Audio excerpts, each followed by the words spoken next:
Hey, welcome back to It's Called Soccer, where I discuss soccer from my perspective as an American sports fan. I'm your host, Michael.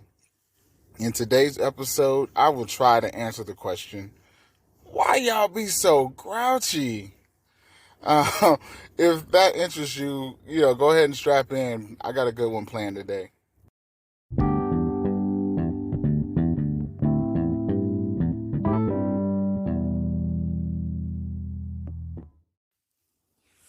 Okay, so apparently the word is out.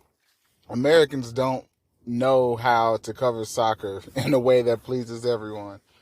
What else is new? Today, I stumbled across an article. Well, actually, it was yesterday. I stumbled across this article written by Aaron Timms for The Guardian. The article starts off with, it has an air of, look what they did to our beautiful game. Kind of like The Godfather. Look how they massacred my boy. I know it's ridiculous, but hear me out. You'll see where I'm going in just a second. Fox has the coverage for the tournament. And yes, it's also college football season.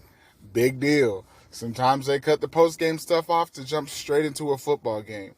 It happens. And also, it's evident that people out there don't like Alexi Lawless, and Clint Dempsey is not many people's cup of tea either. That's okay. While the article does praise how well the USMNT is doing, or has done to this point, they also seem to take issue with how the team is being covered. The way that the writer insults the people in the articles, such as Stu Holden, Lawless, Dempsey, and Rob Stone, it's simply unnecessary. And it all seems so personal. Like, what did they do to you? And for a reputable journalistic publication like The Guardian, that just seems so cheap and trashy.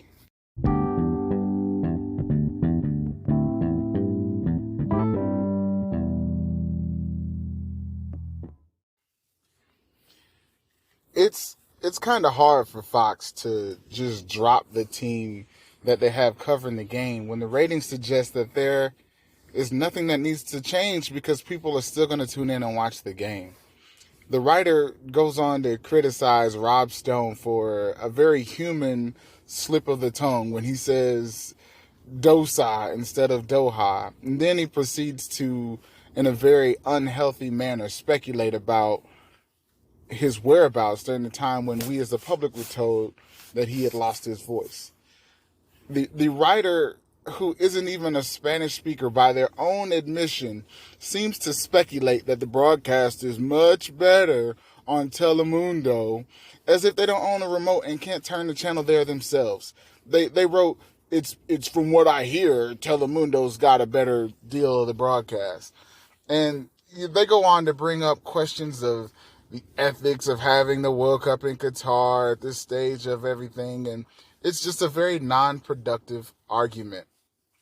Fox is not serving people well at all if they say Qatar is bad. They don't deserve to have the World Cup. People are very, very aware of where to find and engage in those discussions if that's what they choose to do. Fox is not going to tell people not to watch the World Cup simply because Qatar is bad. Are they doing this on Telemundo? Are they doing this on Peacock?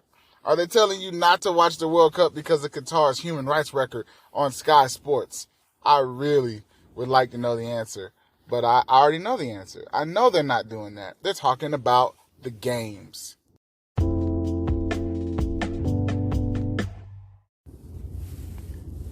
It's not even like Fox is going out of its way to tell you how wonderful a place Qatar is. Not bringing those things up during the broadcast is probably the best way that they can deal with it at this stage. If people want to talk about the travesties happening before and during the World Cup in relation to the Qatari people, they know how to find that stuff on the internet. But Fox and the people that they sent there to discuss the games and the topics related to them are not qualified to have any meaningful discussions about Qatar's human rights record And their personal opinions of the goings on there don't matter to anybody. Don't act like you care what Rob Stone has to say about what's going on over there. Most of the working class people that have jobs work for places that wouldn't question things like that. And I just think it's unfair that you ask that crew to do such a thing on Fox when their job is just to cover the games. They are not going to publicly criticize the company that signs their checks. Would you? Or, oh, my bad, they're doing that on Telemundo, right?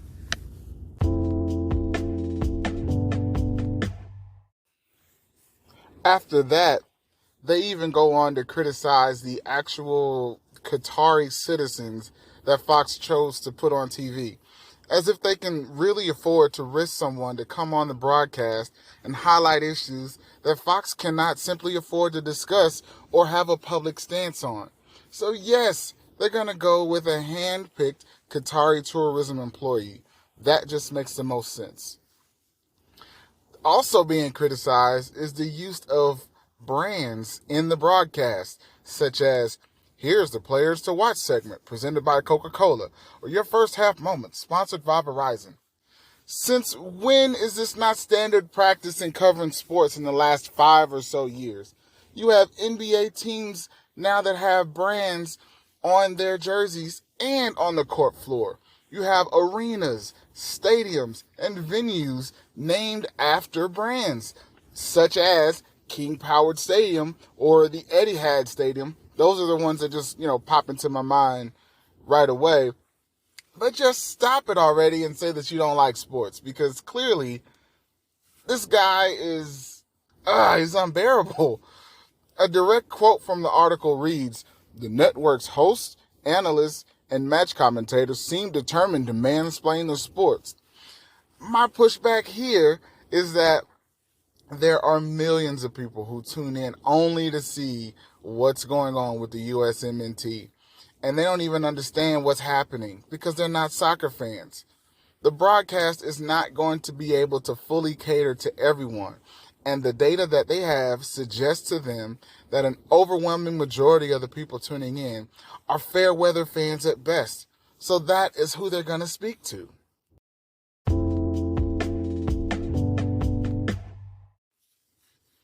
The writer also claims to be insulted by the commentators making tedious analogies such as comparing whole countries to American states, quote unquote, contextualizing things for the viewer. Saying things like Qatar is the size of Connecticut is an example of that. Again, this is petty and unnecessary. Analogies like that genuinely help people understand. The average soccer fan has an understanding of world geography that most Americans simply do not possess. And they also apparently didn't like the puff piece that was written surrounding Harry Kane and his love for Tom Brady and his desire to be an NFL kicker. It's unnecessary and uncalled for, all of it. There is so much in the article to unpack, and I will leave a link to it in the show notes. But something like that can thrive in a place like Twitter because it has demonstrated itself to be the most toxic environment on this galaxy. So much so that I did get into a Twitter exchange with several people on the post where I discovered this article, and all they wanted to do was complain and hold up the article as their justification for doing so. But they all do agree on one thing: Kate Abdo is the only good thing about Fox's coverage. And you're going to miss me with that. So many comments were, they should do it like they do it on Peacock or Paramount Plus. My pushback there is that Peacock and Paramount are subscription-based services. If the people are watching that, it means that they paid for it, and a level of interest and understanding of the game is already implied. That is not the case with public broadcast television. And how many people actually enjoy ESPN soccer coverage? It is hard to watch, especially for a prolonged period of time.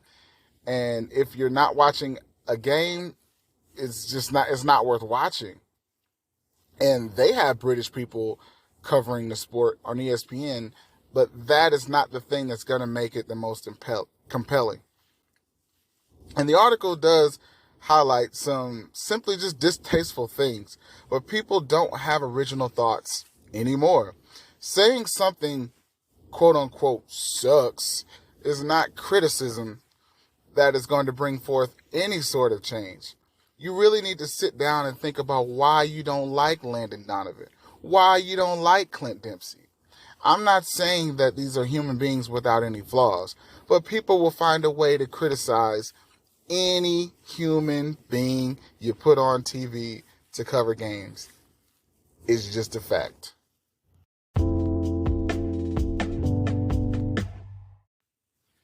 All right, ladies and gentlemen, that is going to do it for today's episode. If you want to engage me in some discussion here, I will gladly talk about it with you. Please consider leaving me a voicemail and let's do it. Also, please consider leaving a rating on Apple Podcasts or Spotify, as that's going to help me out tremendously. I greatly appreciate your time here listening to me today, and I hope that you all have a blessed day. Later.